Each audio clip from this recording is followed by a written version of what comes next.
Hey everyone, welcome to Talking Tokens, a podcast focused on interviewing the best crypto founders, market players, and up-and-coming startups that are changing the industry every single Tuesday and Thursday.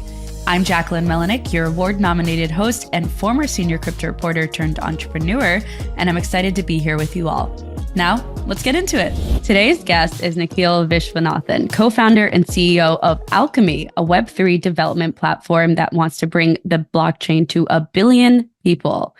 While there's the protocol layer with chains like Ethereum and Solana, and the application layer with DeFi, NFT, and dApps, Alchemy aims to sit between them at the platform layer to help developers build applications on chain.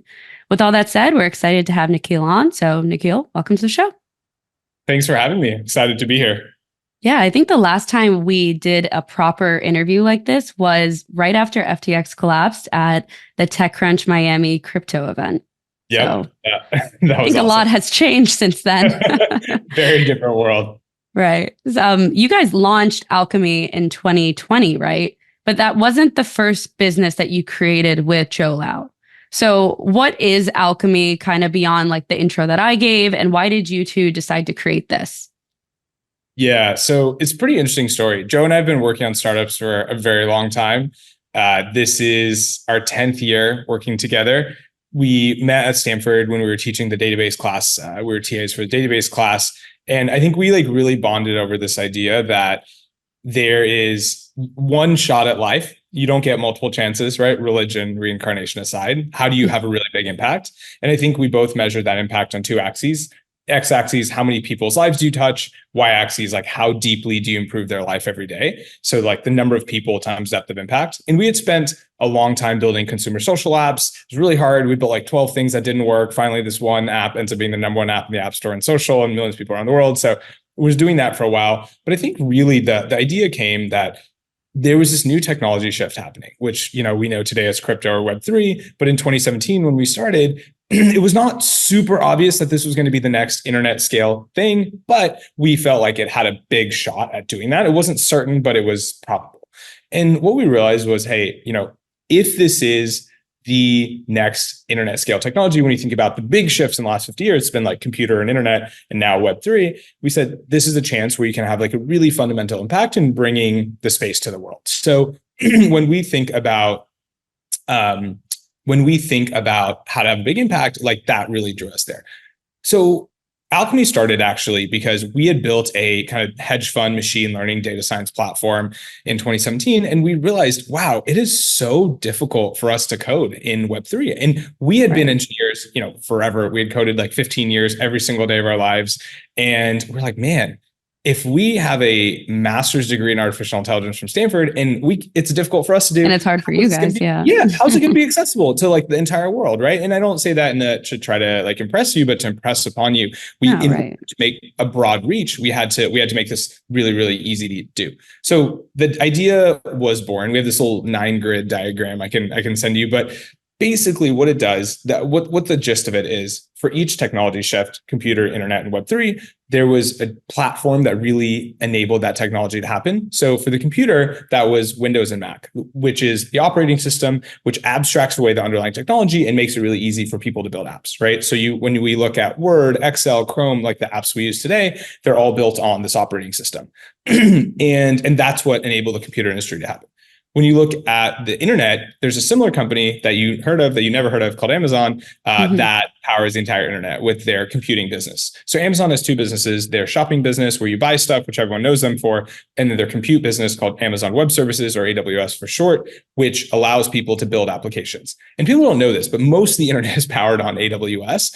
And AWS actually is where they make all their money. In 2021, it was 75% of their profits. 2022, it flipped and became 100% of their Amazon's profits. So Amazon is effectively a compute company. And our goal here was, when you look at what Microsoft and Apple did for the computing industry, or Amazon did for the internet, it really enabled these industries to happen. And we said, hey, we really are excited about the power of Web3 and imagine if we could do something similar at scale for the world. So that was a genesis. And I think in terms of building a business, it was very clear that these could have large potential. There's 250 million companies in the world, and technology is one piece of that. Internet and computing is one very tiny piece, and that developer platform is very small. It's like, just 3 companies, but those are 3 of the 4 most valuable companies on the planet. Not that money's the only measure of success, but it's a proxy for the scale of impact. And I think that is what got us really excited.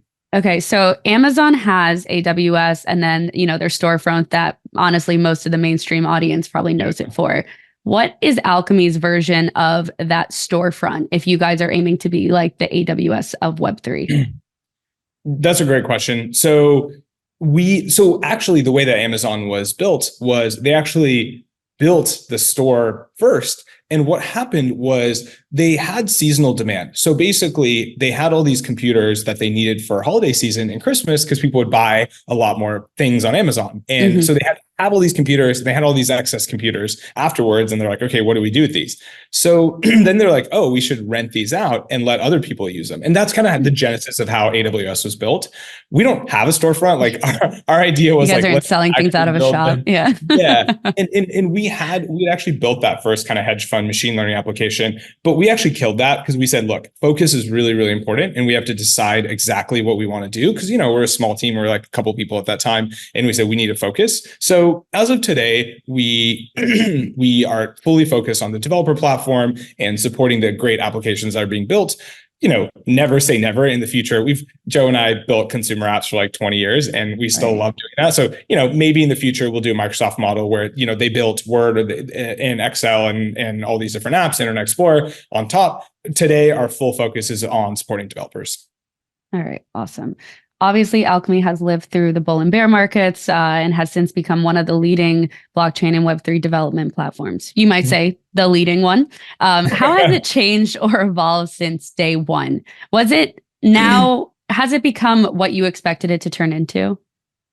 It's a really great question. I think Joe and I feel like we didn't have a lot of expectations. We said, really, we had 2 goals, like from the very beginning. And this has always been our goal. One, sound crazy, but I'll just say, I usually don't share this on podcasts, but we really want to improve life for everyone on the planet, which sounds like a crazy thing to do, but that's actually like just what we wanted to do since we were kids. And you live in this day and age where I can press buttons on this magic metal box and do something like that, right? Through software, through the internet, through crypto. So that was the first goal. And the other goal is like, we wanted to have fun. I think we really love being around our team. We have an amazing team. We're so grateful for them. And I think at the end of the day, the thing that I'm most proud of is not the press or the money or any of this kind of stuff, but really people on the team coming in telling me it's not just the best place I've worked. It's literally the best like family and life experience I've had. And that to me is like undeniably the best. And when I think about the evolution of the company, one thing that, to give you a sense of scale, 2017, we were like a couple of people. We had pivoted from the social app. Through 2020, we were really small. Like through the end of 2020, we were,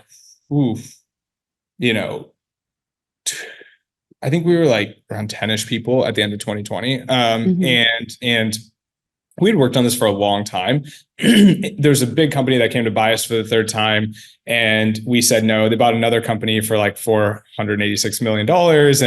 And we really were just cash, it's a good amount of cash. At that time, Joe and I were making we were not really even taking salary. Like it was this crazy experience. We were living and working out of our apartment until like I think 2017, 2018. And then it was just this experience where we did this because we absolutely loved it. And the team was there because they absolutely loved it. They're taking a huge pay cut to come work with us.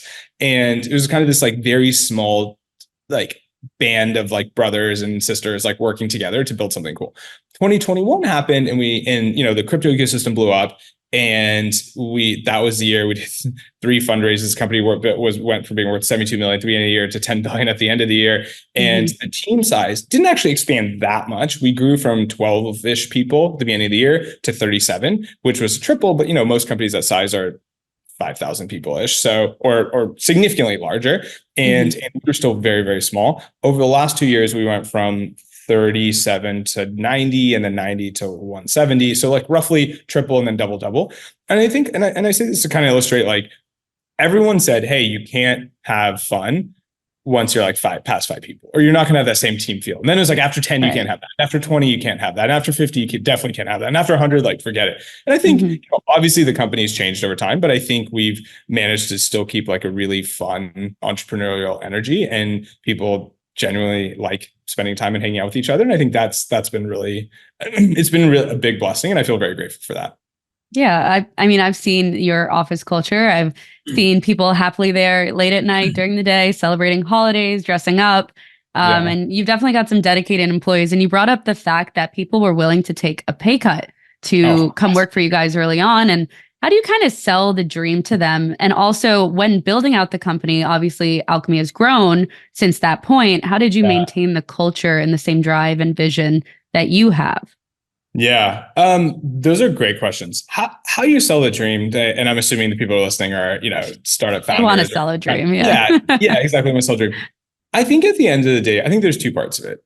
One is it's almost like counterintuitive, like having a big vision or like a big impact that you want to have on the world is actually really helpful.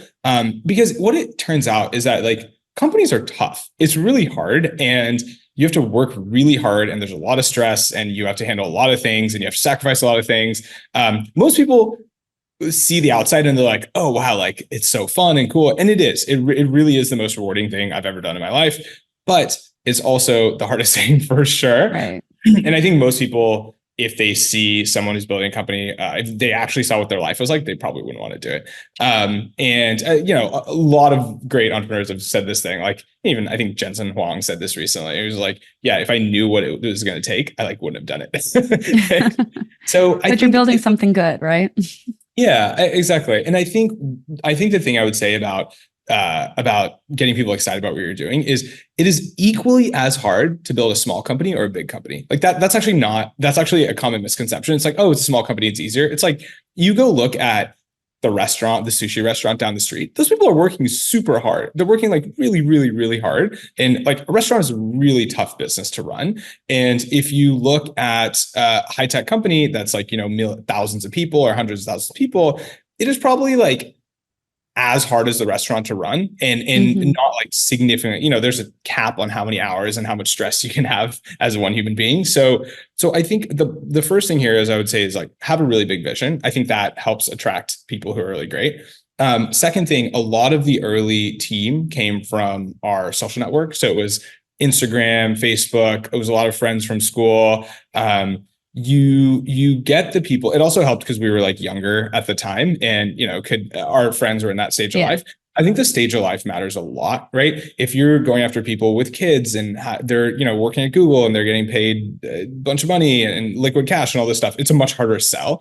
It's also the other thing is like in the early stages, I think there's like a really good quote, which is you don't want a lot of, I think Max Levchin told us this, like you don't want a lot of diversity on the team. Everyone says, oh, diversity. But in an early team, you actually want to be super laser focused on a goal and you want to move as fast as possible. So it's actually really important. You guys are very similar in the early days. And I think like focusing on the right set of people to hire is really, really important. At the end of the day, you want people who want to be there. And if you can't sell someone on it, it's probably a good thing because they wouldn't have been a good fit for the stage of the company. Yeah. You mean diversity by like personalities. You want people who have similar visions, goals, etc. Exactly. Right. Want to make sure our listeners got that straight. So they don't come for you. Yeah. Sorry. This has nothing to do with like ethnic or racial diversity. Right. Like diversity of thought or opinion. Because I think like, let me give you a concrete example. One point of if you're like a business school student or whatever, starting a company, you're like, I need someone who's worked at a big company and I need someone who's worked at a small company and I need someone who's worked in different industries and I need someone who has different thought. And actually like what you want is a small set of people who had similar experiences, who are trying to solve a very specific problem. And then as you grow, you add all those other people who have different perspectives. But in the first like 2, 4, 5, 10 people, it's like, you guys need to be like this, like, Navy SEAL team. If you think about a sports team, right? The Golden State Warriors are not searching for people who are like good at football and good at basketball and good at baseball. It's like, we just need you to be good at basketball because that's what we're playing right now. Yeah, 100%. I think for me, I'm hiring right now as well. And like, it is like 1/3, 1/4, 1/5 of my company. We're very small, but like every person contributes that amount.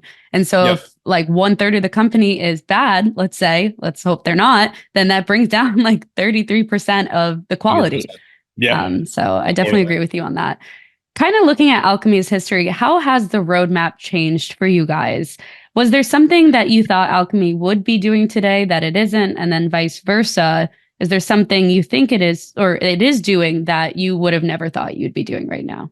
It's a super interesting question because before that, when we did consumer social, we pivoted the product, man, like maybe not every week, but every couple of weeks we were pivoting the product. Yeah. I think Alchemy today was our 16th pivot in terms of products that we built for the company. I built like, I have a Dropbox folder of like 70, 80 projects that I built randomly, right? So I think the point here is that, and weirdly, in Alchemy's case, we drew this diagram, this like 9-grid diagram on the, here, actually I have it right here. Let me, I don't know if this is going to show up. It's not going to show up in the audio, but I'll just screen share this really quickly. So basically, like we drew this diagram in the early days in 2017 on like a whiteboard, and actually it has not changed at all. Like this was crazy because I still remember, like anytime we do a press release, we literally, like, friends will text me photos of napkins and restaurant piece of paper restaurants that we drew this on.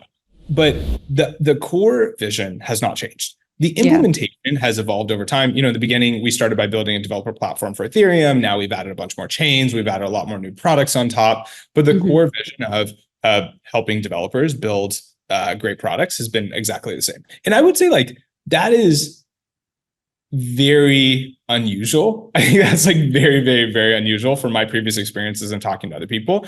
Most times you have, what I've seen is like most companies like pivot a bunch before. And then once you hit the initial idea, if it goes well, you're able to kind of build off that and then you expand products and services.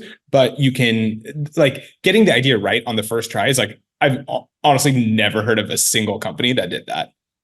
Yeah. No, that makes sense. And I feel like it's all about like shifting to fit the product market fit and being flexible and adaptable. 100%. So kind of talking about developers, that's a massive part of, if not everything, for Alchemy. Yeah. What is the state of Web3 developers today? Where are developers focused? Are there any trends or insights that are surprising to you right now? Tell us everything. 100%. So, okay. I think I would say 3 macro things which are really interesting and important to realize that may not be obvious. So first, we have a really unique view because when you look at any kind of product, let's say it's Facebook, right? Or Instagram, 99% of the usage on Instagram is people browsing. 1% is people posting photos, right? And if you think about how much you use and how much you browse versus how much you post photos, like 99% is this. And that's true across any product or any product you use. In crypto, it's similar. You have, when people use crypto products, 99% of it is them using, like, browsing, and like 1% is sending transactions, especially because there's like a cost to doing that here. So when you look at the data on chain, all you're seeing is that 1% of transactions versus like, we actually get to see the 99%. So we have like some really unique data, and because we're like basically the only people in the world who get to see that full data. So it's actually like very, very interesting. And we don't sell it. We don't do anything with it. It's really just like for our business is supporting developers, and we explicitly chose, like, we don't want to monetize that revenue or that data in any kind of way. So that's not something we do. The couple of interesting trends here over 2021 to 2023, end of 2021, like call it 2022, when the market tanked, you saw crypto prices tank by like 84% in depending on which token and which coin. But like the market was like straight down, right? Down and to the right, the kind of graph you don't want to have. The really interesting thing here is that during that same time, we saw the exact opposite thing happen in developers, like people building in space. So I can't share the exact numbers, but we saw roughly a 4x in our user base in terms of people who are sending traffic day over day, week over week to Alchemy. And the time frame was that? This is over 2020, basically at the beginning of the bear market to now. So basically 2020, beginning of 2022 to call it early this year. So like a 4x. Yeah, 4x, which has been super, super exciting. I mean, not even for Alchemy, but because when you think about the evolution of an industry, you have this cycle, we call it the cycle of life. Developers build apps and people use those apps. So more developers come because there's more people and more apps and so on and so forth, right? And this applies to anything. You look at the computer industry, it's like, Windows, they built Windows, and then people built Word and Excel and Chrome. And then because of that, people use more computers and use computers more and so on and so forth, right? Like even if you look at non-tech industries, right? You look at, I don't know, like, cities, right? People come and live in a city, you get more products and services, you get more restaurants, you get more stores, so more people come, so then more stuff is built, and you have the cycle. That key, and coincidentally, like, our mission is to make that cycle faster by helping the first part, which is make it easy to build, right? But that when we think about Web3, the whole point is, the end game of this is not to provide a meme trading platform, right? Which is fun and cool. But the end point is to like rebuild the financial system and rebuild the infrastructure we have in the world to give individual humans, the kind of liberty to live without being oppressed by governments. Right? Like that is like one of the core premises of Web3 and the core kind of promises of this technology.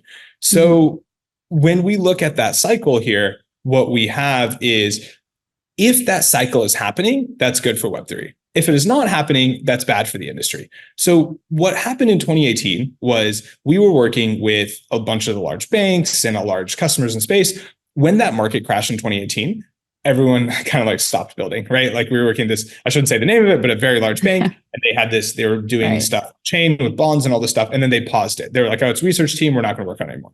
And that is like a bad sign for the industry. 2022, we saw the opposite. People are still investing. Sure, some people will pull back, but like as a whole, like we saw the industry continue to grow. And this is a leading indicator of ultimate end usage, because you get better apps, more people use it, and that's what drives the economy. And the interesting thing is, like, that specific bank I was saying actually came back in 2023 and started building stuff in this space. They always come back. Yeah, it was really cool. So I think zooming out, that was kind of a detailed explanation, but zooming out, I think the thing that was really exciting to see was, number one, people continued building in the space. That was really exciting. Number two, I think there was this kind of notion of DeFi summer, and that happened in 2020. And, there's 2021 was like the NFT boom. There's still activity in those markets. It's not like, especially NFTs, it's not like where it was before, but there's still a lot of activity happening. And I would say those are like two really hot spaces in Web3 that people are still building in. And you don't see as much of it on, the front page of the news with Tom Brady and all this kind of stuff, but there's still like a lot of really exciting activity happening there. Number three, and the other thing I think that's really in the other space that's really exciting happening now is real world assets. So basically, it's people taking physical things from the real world and putting it on chain. One of the companies, we're working with is Shell, and they're putting their global supply chain on chain, which is like, it actually helps a lot in tracking all these assets, which is really exciting. And I think the third thing, which is actually super exciting, which is a big trend that's happening now, is this idea of people building on multiple chains and apps, both apps using multiple chains and having their own chain. So this kind of like roll up thesis. And I think that is a big way that Ethereum is going to scale. And we've seen this in the data. Like a lot of people are launching their own chains, which we're helping support. The other thing is that we are seeing a massive increase. I believe it's 27% of developers now have apps, or 27% of apps are actually multi-chain apps now. And that's up very significantly from the early days. Yeah, there was a time when multi-chain was like a debate. And I've always been pro multi-chain. Like, I feel like, grow the pie, the best chains will win in the end, or like kind of get the most adoption, ecosystems, whatever. But on that note, I'm curious, you brought up NFTs, real world assets, and multi-chain futures. Where do you see developers focusing the most on which chains? I'd imagine Ethereum, of course, that kind of always blows the charts out of the water, but where else?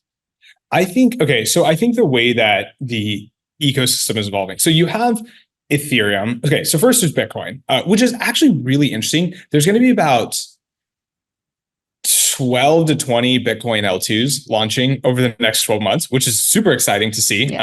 we see those through our investment fund, and a bunch of people come to us and say, hey, we want you to support our Bitcoin ecosystem. And I think one thing really exciting about Bitcoin is you have a lot of liquidity there. It's by far the most liquidity, and you can't really do anything with your Bitcoin today. So being able to bridge it over to ETH, being able to do stuff with it, is build apps on it, is really exciting. There's a bunch of like new technological advancements with BitVM and a bunch of things that are enabling this. The next ecosystem is Ethereum. Ethereum is, or we call it the EVM, Ethereum Virtual Machine ecosystem. This includes Ethereum and all of the layer 2s on top and all the L3s. So you call, the Arbitrums, the Optimisms, and Polygons, all of those in that ecosystem. And then I would say there's obviously the Solana ecosystem. That's a big, exciting one. And then there's kind of these other chains vying for a spot in that stack.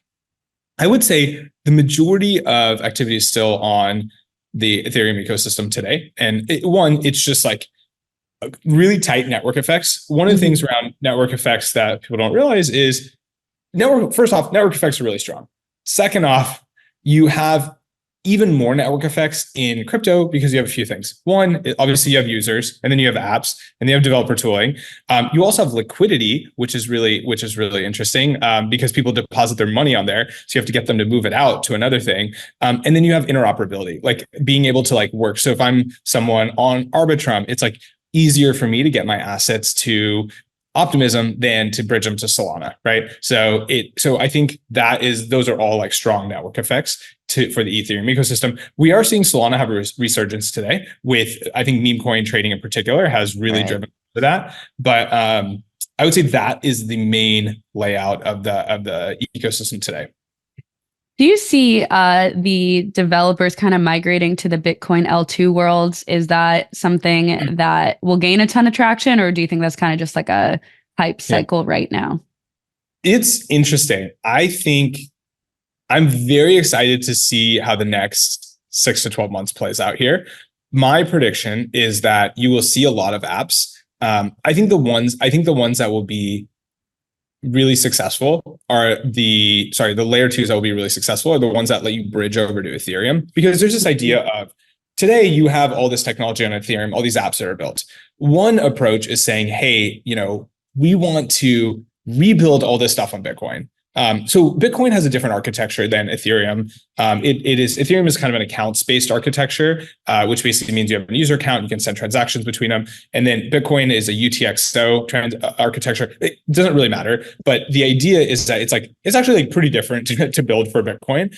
I think the approach that will win here is, let us take this massive amount of liquidity and assets we have on Bitcoin and bridge it over to Ethereum, and you can do stuff on it in Ethereum, because that's the simplest thing. Then you have to rebuild this whole ecosystem on Bitcoin. And I feel pretty strongly from talking to a bunch of the different L2s, that's the approach that's going to win, rather than trying to rebuild. There will probably be some applications like basic lending, borrowing, yield applications that we built on Bitcoin. And I think that the reason Bitcoin has a chance to win versus every other kind of L1 ecosystem that's coming out now, it's very, very difficult. But the reason Bitcoin has a chance to win is you have whatever it is, $1 trillion of assets or something locked in. It's Bitcoin. Yeah, exactly. Yeah, that's the argument. It's Bitcoin. Yep. And also I feel like there's a lot of very strong players, developers kind of interested in the space. And that obviously brings liquidity, like you mentioned. As for app specific blockchains versus these general blockchains, Ethereum, EVM, Solana, whatever you want to call them, what are you watching there in terms of growth, and how does Alchemy plan to tap into those specific channels? Yeah, so we've been watching the space very carefully over the last year and a half. We've had a ton of people ask us for, hey, I want to do my own roll-up. I want to do an app-specific blockchain. And it was very interesting because beginning of last year, we had a lot of excitement from the chains themselves and from VCs being like, hey, this is going to be the future. It's going to be the future. We actually didn't really see that materially play out till a couple months ago. So maybe a year in, then people are starting to launch a bunch of app chains. And you see it now. There's tens to hundreds that are queued to come out. And it is still, so I think people in the ecosystem, we talk to a lot of the chain CEOs, there's a spectrum of beliefs. Some people are every app will have its own blockchain. And then some people believe that the larger apps will probably have your own blockchain because you do get a lot of benefits from it, right? You get you get all the gas fees, you get block space, you don't have fluctuations in gas fees, you get to customize it, you get to control it. There's a lot of benefits from it. However, you do have interoperability issues, you fragment the user experience. There's a lot of issues that people are trying to solve, but still are not solved today, right? And there's cost to it. So, and infrastructure costs and all these things. So I think what we will see is, I think in the future that if we solve the interoperability problem on a reasonable time frame, I think there will be a lot of apps that have their own chains. I don't think it will be for everyone, because I think today there's a narrative of, hey, if I launch my own app chain, it's much easier for me to justify launching a token, and the token will be worth a lot more, which is totally true, right? Crypto is very narrative based, and I think that does work. I think that meta will die out after a bit, and I think you'll see a pullback on some app chains. That being said, I do very possibly see a world where there's like tens of thousands, hundreds of thousands of app chains in the future. And if this becomes like as easy as building an app, which we're excited to help with. And we've been building in the space. We haven't announced anything publicly, but we are working with people in the space. And so if you're watching this and you're building your own app chain, like come talk to us. But yeah, I think it is a very, very exciting way to scale Ethereum. Okay. What type of app chains are you interested in then? We support general purpose app chains. So anybody who is basically, if you're spinning up your own chain, whether they generally fall into two categories. One is a app specific chain, like, hey, I'm just going to run my app on it. The other one is I want to build a more general purpose chain that anybody can build on. And we support both of those. Okay. All right. That makes sense.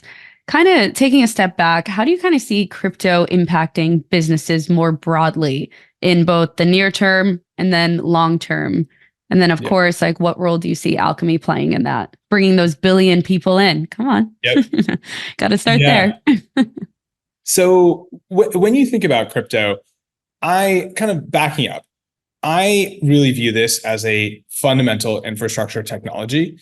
You look at the computer and you look at the internet, right? The question is like, how does it impact businesses? And the answer is it impacts every aspect of every business, right? And I think there's this really interesting thing where back in the day, there were, call it 1999, there were internet companies like Amazon and Google, and then there were traditional companies, like normal companies like, Walmart and Barnes and Noble and all these people.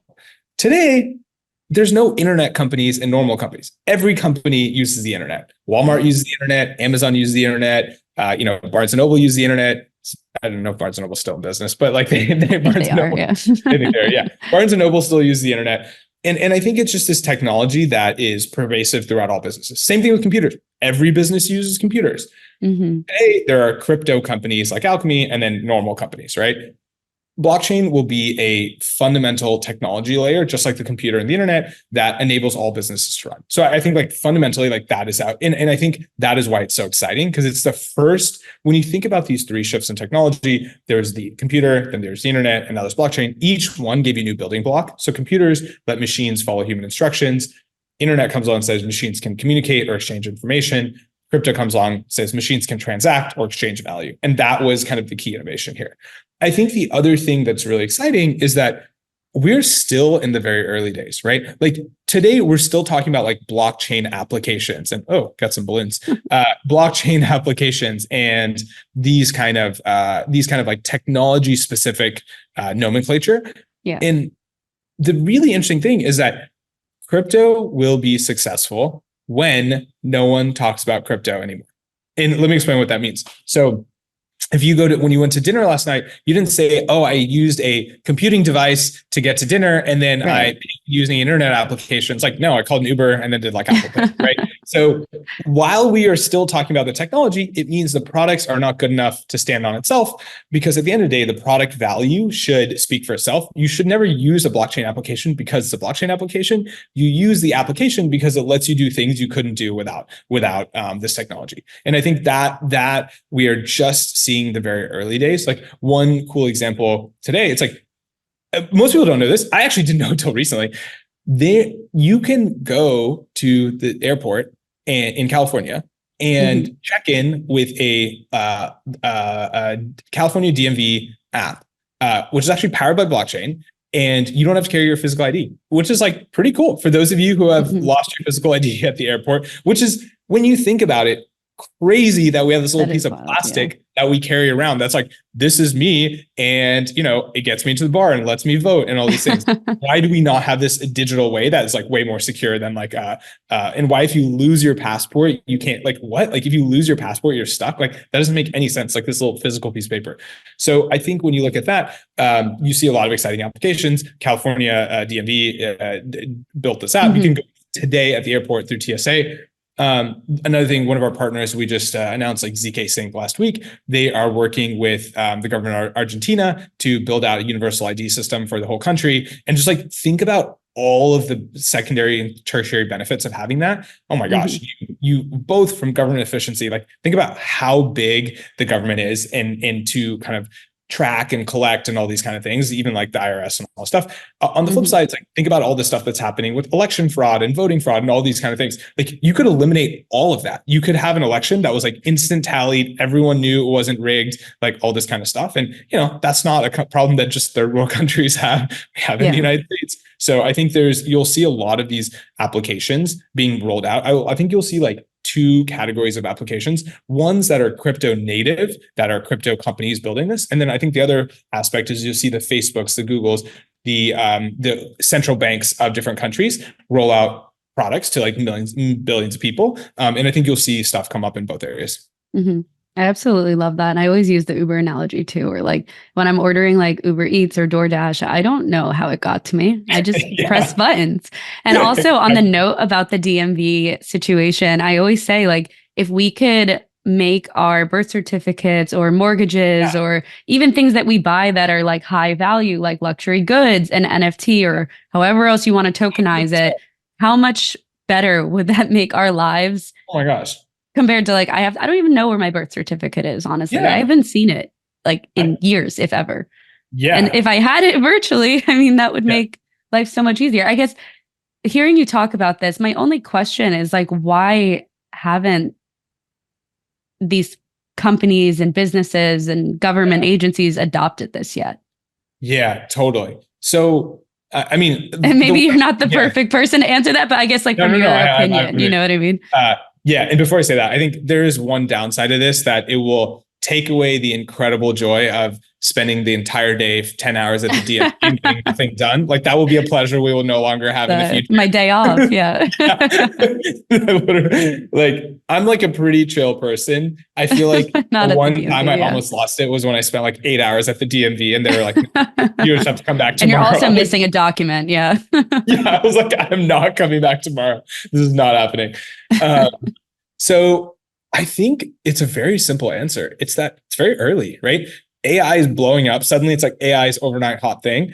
The first paper on artificial intelligence, I think it was like 1946 or something like that, right? It was like, we're like 80 years into artificial intelligence and now it's blowing up. Bitcoin was launched in 2009. We're so early. Like the first ARPANET, which is the precursor to DARPANET, which is the precursor to the internet, was, I believe like the late 1950s, early 1960s, right? And then internet really didn't take off till like 1999, right? 1997. And I think that you look at, even in 1997, actually, there's a really great photo that I have. So you can pull this up. I bet you didn't expect this to be interactive. We're going to have to start describing this for our audio listeners. There was let me see if I can pull this up. There's a really great, picture I have. And it basically, what it says is, let's see if I can pull this up. Okay. So basically what it says is it's a picture of a newspaper in 2001. I found it. Okay. So it's a picture of a newspaper in 2001. And this is, mind you, this is after Amazon had been built, after Google had been built, after like all these companies. And we look back in retrospect and everyone's like, oh yeah, internet was so obvious. Internet was not obvious. This is the headline of a newspaper. It says, 2000, Tuesday, December 5th, 2000. Internet quote, may be just a passing fad as millions give up on it, right? this was like not that long ago. And everyone's like, oh, this information superhighway and all these things. And there's a really great video. I love this video. It's in early, I think it was in the 80s, this reporter talking to Bill Gates and saying, but why would I use a computer, right? And he's about like, email, yeah. And he was like, you know, you can do all these really cool things with it, you can do applications and stuff. Yeah. And she was like, but like, what could you use it for? He's like, okay, so for like education, you could have it teach you, you could be interactive, you could do a thing called multimedia, which where you have an image in the thing or a video. Mm-hmm. And then she was like, but how would that ever be better than a book? Like, how could you ever learn better than a book? Right. And it's like today you can have both. Today you can connect with anyone, anywhere in the world. They can teach you anything. And it's so obvious that computers, internet are so transformational to our world. Mm-hmm. You look back, you know, while computers were, you know, starting to blow up, that was not obvious to most people. So I think you look at crypto today, it is so early. We're 15 years into Bitcoin being invented. Like it is so early, which is, you know, a huge opportunity for anyone looking to get into the space, either investing or building. It is one of the most exciting times. It's like the 1992 of the internet, and you have the opportunity to build the most exciting things in the space. So I feel super lucky to be here today. Yeah, for sure. I think something that came up in my head while we were talking is just like crypto needs to sell the dream of convenience and that this can make their lives easier and better. And frankly, we don't need to know how it was done, just that it happened. But that's, again, like you said, down the line. I know we're coming near time, but I want to do the segment that I've done with a few of the guests, and it's called the Jack in the Hat segment. And if you sent me an alchemy hat, I could have put it in an alchemy hat, but done. Next time. So you're going to tell me when to stop, and we'll pull out a few questions for you. Okay, stop. Okay. What's something you wish other people in this industry knew about your company? I would say we have a very broad suite of products and services that can help developers in a lot of ways build stuff. One of the most common feedback we get is, "Oh man, I wish you guys have this." And I was like, "Oh, we actually do have that." So let me tell you about that. So I think a common misconception is we're just a Node API, and we actually have a full stack development platform, which is, you know, on us to do a better job explaining it. But I think that would probably be the biggest thing. All right, go check it out. All right, another one. Go ahead. Stop. Oh, all right. Oh, this is similar, but different. What's something you wish you knew when you started your company or when you entered the crypto space? Oh my gosh, so many things. Proof of question. I know, I love it.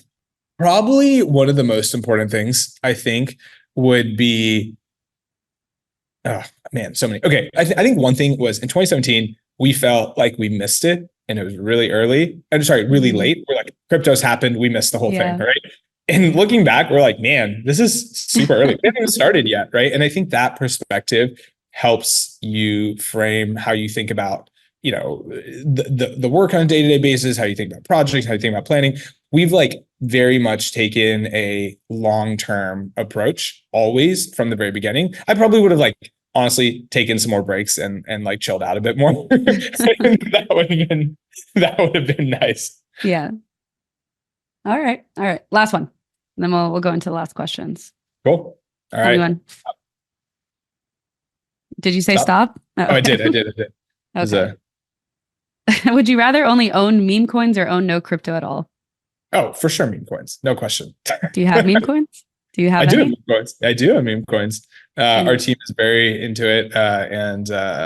I may or may not launch my own meme coin. Ooh. After your name or something else?